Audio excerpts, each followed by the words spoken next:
안녕하십니까. 뉴욕일보 뉴스포커스입니다. 일본 정부의 고노다마 검증 발표에 대해 미국 정부가 바람직하지 못하다는 입장을 밝힌 것으로 알려졌습니다. 미국을 방문 중인 조태용 외교부 1차관에 따르면 에드로이스 미 하원 외교위원장은 일본 정부의 고노다마 검증 결과 발표와 관련해 역사의 실수를 되풀이하지 말아야 한다며 일본을 공개 비판했습니다.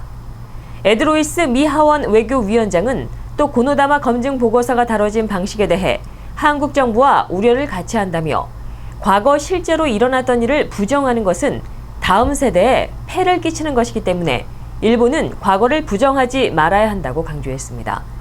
고노다마는 지난 1993년 당시 일본의 관방장관인 고노 오헤이가 종군 위안부의 실체와 강제 동원 사실을 인정한 담화문을 말합니다.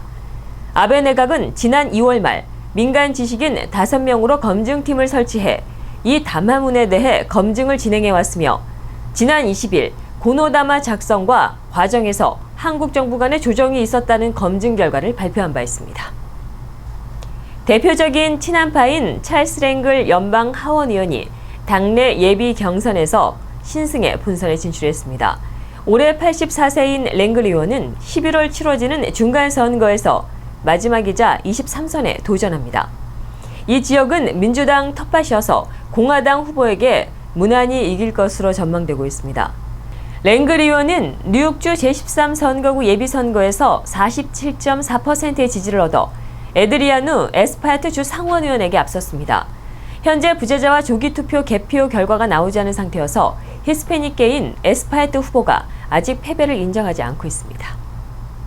뉴욕시의 부동산 가격이 천정부지로 치솟고 있는 가운데 뉴욕시가 올해 아파트 임대료 인상률을 1%로 제한하기로 했습니다. 뉴욕시 산하 아파트 임대료 조정위원회는 임대 기간이 1년인 아파트 임대료는 1%, 2년 임대 아파트는 2.75%로 상승폭을 묶기로 결정했습니다. 뉴욕시의 산하 아파트 임대료 조정위원회가 아닌 곳은 주인과 세입자 간의 계약을 통해 임대료가 정해집니다. 이번 인상률 제한선은 1969년 위원회가 설립된 이후 최고로 낮습니다. 그러나 이 안에 대해 주인은 턱없이 낮은 인상률을 들어 또 세입자는 아예 동결돼야 한다며 모두 반발하고 있습니다.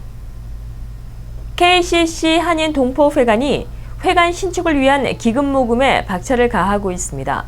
KCC는 지난 24일 새 회관 신축을 위해서는 한인들의 적극적인 후원이 필요하다며 이를 알리는 기자회견을 열었습니다. 기부자에게는 새 회관 건물에 이름이 새겨집니다. KCC 윤도진 변호사는 현재까지 모금액이 약 50만 달러라며 12월 말 완공까지 약 50만 달러가 더 필요하다고 말했습니다. 새 회관은 뉴저지 테너플라이에 들어서며 총 3층 규모, 총 면적이 2만 1,000 스퀘어피트입니다. 유나이티드 헬스케어가 24일 맨해튼점 설립과 아시안 부서 20주년 기념행사를 열었습니다. 이날 행사에는 마가렛 첸 시의원을 비롯해 한인사회 인사들이 참석해 축하했습니다.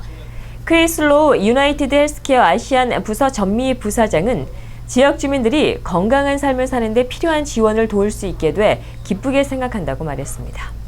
이상으로 뉴스포커스 모두 마치겠습니다. 시청해주신 여러분 고맙습니다.